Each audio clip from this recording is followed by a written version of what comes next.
මේ වීඩියෝ එක ඔයගලන්ට පේනවා මේ ගෙම්බා තමන්ගේ බෙල්ල ප්‍රදේශය හෙලවීමෙන් හෝ ඒ ජලය මත තරංගයක් ඇති කරනවා. ජලය මත කැළඹීමක් ඇති කරනවා. ලැබෙන ගෙල ප්‍රදේශයේ හෙලවීමෙන් ලැබෙන ශක්තිය තරංගයක් බවට පත් වෙලා කැළඹීමක් බවට පත් වෙලා ජලය කියන මාධ්‍ය තුල ගමන් කරනවා.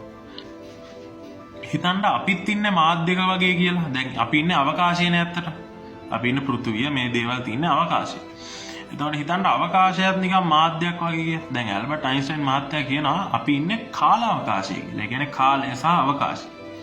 එතකොට හිතන්න අවකාශයේ මෙහෙම කැළඹීම් ඇති වෙන්න පුළුවන්. අයින්ස්ටයින් මහත්තයා කියනවා එයා ඔප්පු කරනවා මෙහෙම දෙයක් වෙන්න පුළුවන් කියලා. නමුත් ඒක කිසි කෙනෙක් විශ්වාස කරන්නේ නැහැ. මොකද ජස්ට් අවකාශය කොහොමද කැළඹෙන්නේ?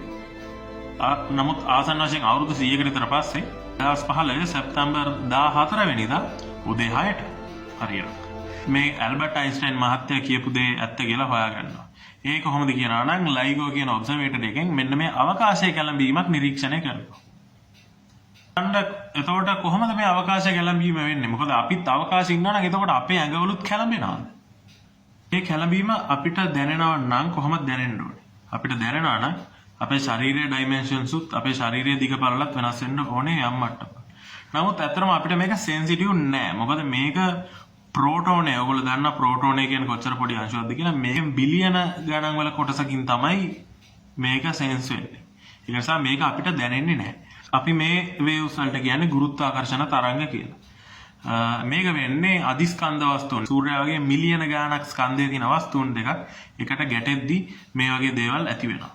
අපිට මේක දැනෙන්නේ නැති වුණාට භෞතික විද්‍යාඥයෝ මේක අපිට දැනෙන විදිහට හදලා තියෙනවා. ඒක තමයි ඔයගොල්ලන්ට දැන් මේ පේන්නේ. මේක අපිට ශබ්ද තරංගයක් විදිහට අහන්න පුළුවන්.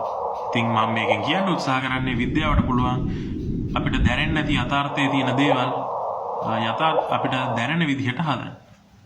මම ඔයගොල්ලන්ට තව වීඩියෝ එකකින් කියන්නම් ආර්ට්ස් වලට මේ වගේ විශේෂ හැකියාවන් තියෙනවා. මම ඔයගොල්ලන්ට ඉස්සරහට කියන්නම් ඒ මොනවද කියලා. එතකන් good bye.